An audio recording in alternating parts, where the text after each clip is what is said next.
আবারও 11 জন বাংলাদেশি গ্রেপ্তার ত্রিপুরায়।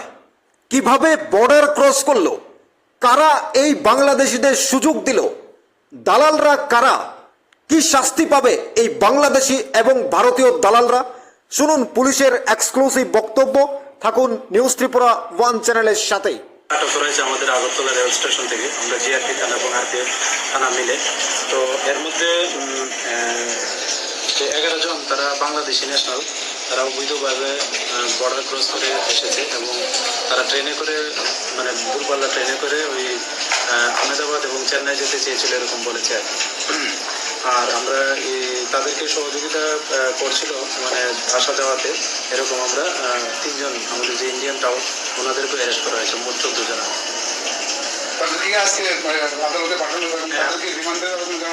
আজকে তাদের মহামান্য আদালতে প্রেরণ করা মানে হচ্ছে এবং পুলিশ রিমান্ডে চাওয়া। তাদের কাছে কি কিছু সন্দেহজনক কিছু পাওয়া গেছে? সন্দেহজনক এমনিতে তো প্রত্যেকের কাছে স্মার্ট মোবাইল ফোন আছে, তো এবং কিছু ইন্ডিয়ান কারেন্সি এবং বাংলাদেশি কারেন্সি এবং কিছু বাংলা ডকুমেন্টও পাওয়া গেছে। তো আমরা এগুলো দেখছি, খতিয়ে দেখছি কি আছে। তারা তো বেশিরভাগই মানে খাগড়াছড়ি জেলার এবং নড়াইল জেলারও আছে বাংলাদেশের। তো তারা ওই ম্যাক্সিমাম হয়ে যায়, যেমন 7 জন তারা খাগড়াছড়ি ডিস্ট্রিক্টের এবং বাকি যে 4 জন আছে মহিলা তারা নড়াইল ডিস্ট্রিক্টের আছে। ভারতের কোন দিকটা ইউজ করে অ্যাকচুয়ালি এটা মানে এই মুহূর্তে তদন্তের স্বার্থে আমরা এটা বলতে পারছি না।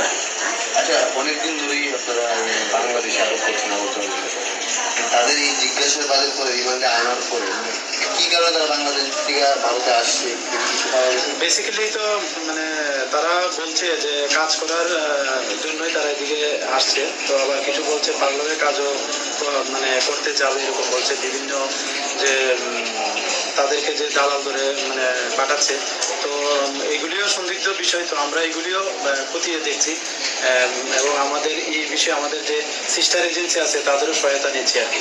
যে 3 জন ভারতের টাউনকে ধরা হয়েছে তারা কি আগেও এই কাজের সাথে আগে আমরা তাদের যে লোকাল পিএস আছে আমরা ওনাদেরকে মানে মেসেজ দিয়েছি তারা অন্য কোনো কেসে ইনভলভ আছে কিনা।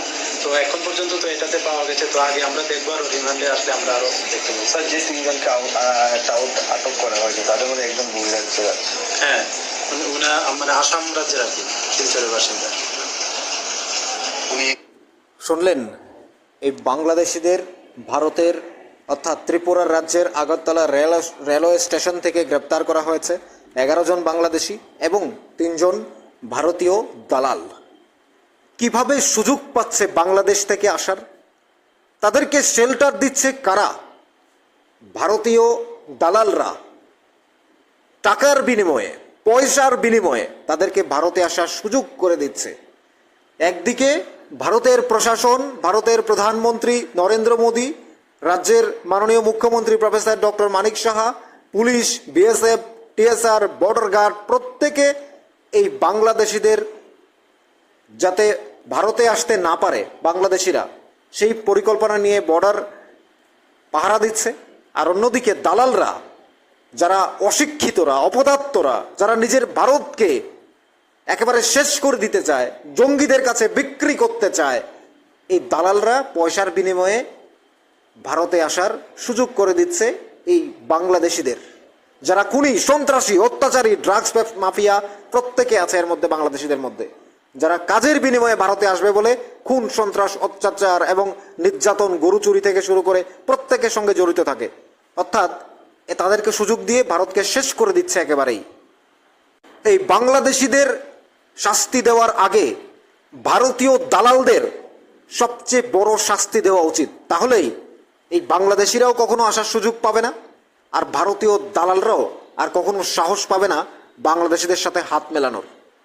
এই যে বাংলাদেশ ভারতের অশান্তির মধ্যে অশান্তির ছবি উঠছে, যেখানে বাংলাদেশিরা বলছে, অশিক্ষিত গুন্ডারা, বদমাশ, জঙ্গিরা বলছে ভারতের নর্থ ইস্ট আক্রমণ করবে, ভারত দখল করবে। বাংলাদেশিরা যাদের ভাত খাওয়ার ক্ষমতা নেই তারা ভারত দখল করার চিন্তা ভাবনা করে, এই বাংলাদেশিদের আবার ভারতে সুযোগ করে দিচ্ছে এই ভারতেরই কিছু জঙ্গি, অশিক্ষিত দালালরা।